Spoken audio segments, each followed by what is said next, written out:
اوس د خدمت او د یووالي وخت دی، اوس د وطن د جوړونې وخت دی. السلام علیکم ورحمة الله وبركاته. الحمد لله والصلاة والسلام على رسول الله وعلى آله وصحبه ومن والاه وبعد. أعوذ بالله من الشيطان الرجيم.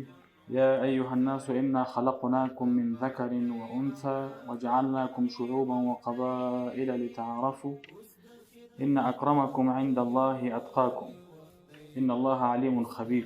صدق الله العظيم. احصائیه ملي ادارې قدرمن رئیس صاحب، اسلامي امارات مرستیال وایان صاحب، ملي رادیو تلویزیون رئیس صاحب، محترم حماد صاحب، حکمل صاحب، ټولو درنو حاضرینو، ټولو ته په درنښت او احترام او د ټولو په اجازه لومړی خو د دې ښې مجلې د تاسیس او د نشر مبارکي تاسې ټولو ته وایم، او الله تعالی دې وکړي چې دا مجله په خپل وار خپل وخت سره سمه په ښو مطالبو بیا نشر شي. په ځانګړي ډول هغه تخنیکي ملګرو ته ځانګړې مبارکي وایم چې د دوی په ځانګړي زیار باندې دا کار ممکن شوی دی او نن دا د موږ او تاسې محکتنې مجلس کې حاضر یو. ما ته ډېره جالبه وه، هغه د دې مجلې نوم دی هویت. مجله خو په ټوله کې د ډیزاین له اړخه، د کاغذ له اړخه، د املا او ادبیاتو له اړخه ډېره خوندوره ده، او هیله مې هم دا ده چې په همدغه کیفیت باندې پاتې شي او د محتوا له اړخه په راتلونکي کې نوره هم غني شي. په مجله کې د هویت په اړه یوه لیکنه هم شته چې د انسان پام ډېرو مسایلو ته وراړی، او دا د هویت مسله یو له هغو مسایلو نه شمیرل کیږي چې د بشریت مسیر ورپورې تړلی دی، برخلیک چې موږ او تاسې ورته وایو په پښتو کې.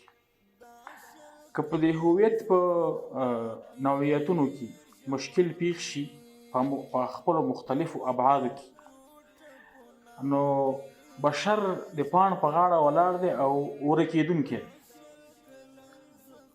دا ډېره دقیقه او عمیقه او د یو اړخه ډېره خطرناکه مسله ده، سخت پام غواړي.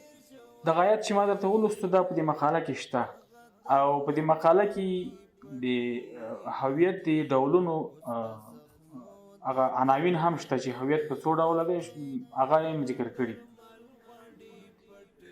خو طبعا شاید په دې باندې بحث به وروسته راځي، خو دا چې زه کوم فکر ما سره دی په دغه ځای کې شریکول غواړم. له نیکه مرغه زموږ د اطلاعات او کلتور وزارت ملګري شته او د احصایې ملګري خو دا دی حاضر دي، او کاش کې دلته د معارف وزارت هم څوک وی او د اړونده نورو وزارتونو چې هغه ښوونه کوي یا په بیدارۍ کې رول لري، او په دې اړه د دې نه پرته په خصوصي ډول دا مسله مطرح شي او بحث ورباندې وشي په ټولو ابعادو کې په دقیق ډول، او دا موضوع معالجه شي.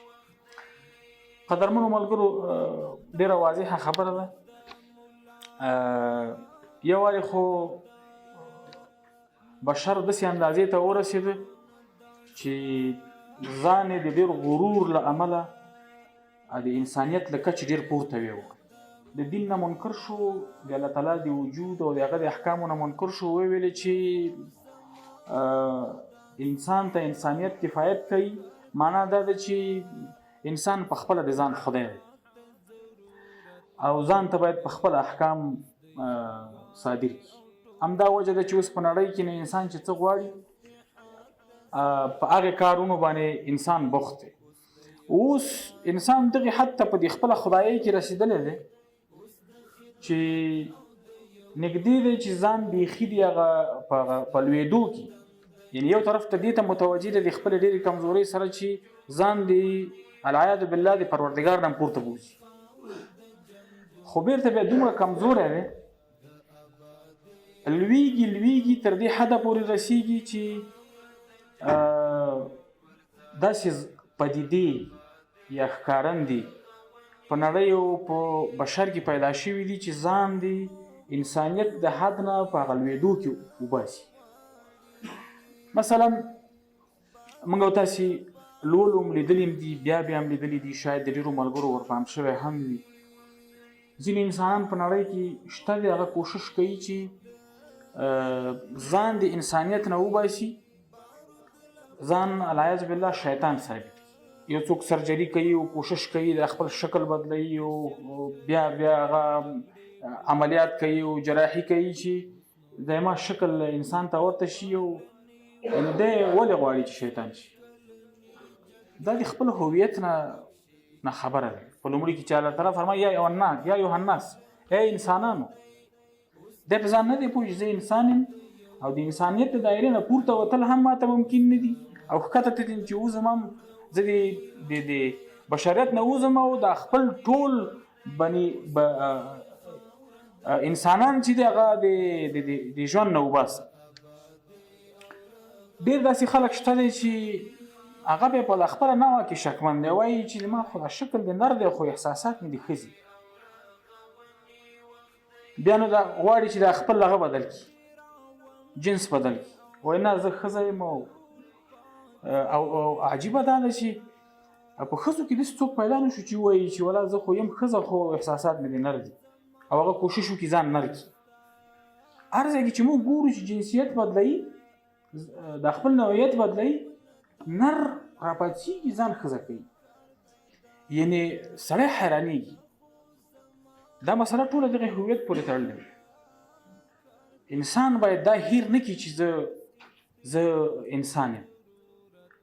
که انسان نه ځان هیر شي، دا یا دومره پورته خیز کوي چې ځان د خدایۍ تر حد رسوي، او یا دومره ښکته ځان غورځوي چې بیا یا وایي چې شیطان یم، یا وایي چې زه خو نر نه یم، زه ښځه یم، او زه ښځه نه یم، زه نر یم، او زما قواره داسې ده، او په اصلیت کې داسې. دا ټول هغه مظاهر دي چې د انسانیت نه خپل د انسانانو نه د خپل هویت هیر. یا مثلا موږ تاسې وینو یو سړی وایي چې زه ونې سره واده کوم، په هغې باندې اخبارونه هم ډک وي، په هغې باندې راپورونه هم راځي. یا یوه ښځه وي هغه وایي چې زه تمساح سره واده کوم، یا یو بل څاروی ښیي چې هغه سره واده کوم. سړی ویریږي چې دا وضعیت کومې خواته روان دی، او دې نه موږ او تاسې مستقیما متاثره کیږو. زه د محصلې په دوران کې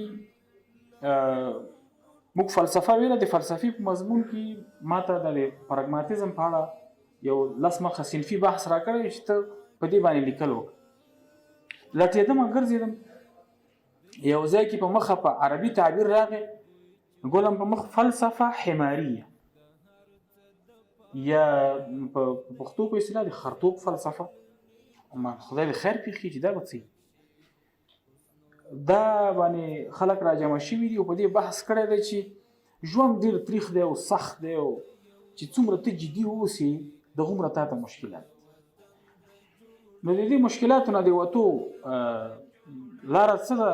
د دې لاره دا ده چې سړی په ځان دا فکر وکړي چې دا انسان نه دی، دا ګولم په مخ دا خر دی، بس دا باید خوشحاله اوسي. د دې دوهمه معنا دا ده چې انسان خدای با مسؤلیته، با هدفه، با رسالته.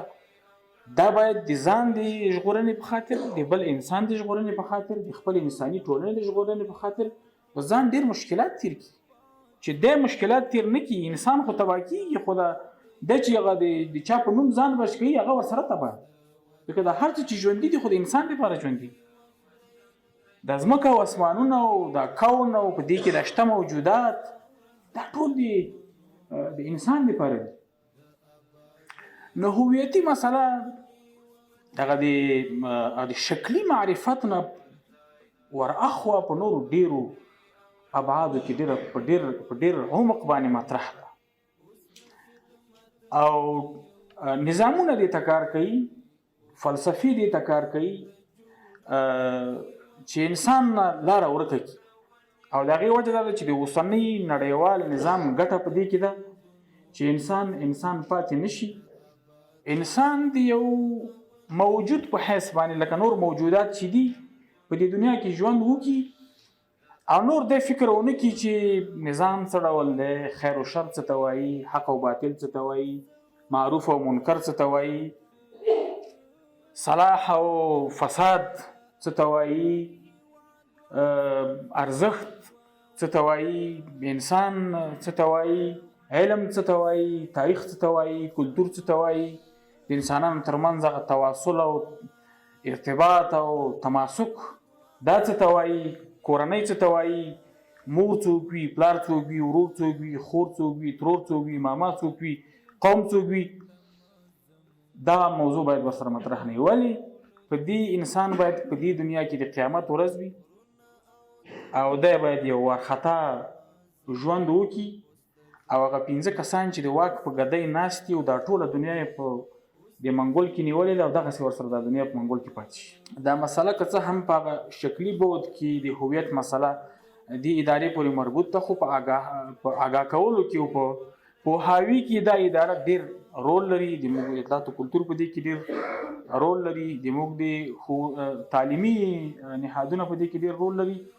ډېر به ښه شي چې د دغې ټولو زیدخلو ادارو ترمنځ په دغې مسلو ښه په هغه فکري بعد کې، په هغه شالید کې، په فلسفوي بعد کې بحثونه مطرح شي او د موږ ځوانه طبقه د دغې مسایلو نه آګاه شي او الله تعالی دې وکړي چې په آینده کې د موږ دا مجله ښې ګڼې ولري او ښې خپرونې ولري. والسلام علیکم ورحمة الله وبرکاته. اوس د خدمت او د یووالي وخت دی، اوس د وطن د جوړونې وخت دی.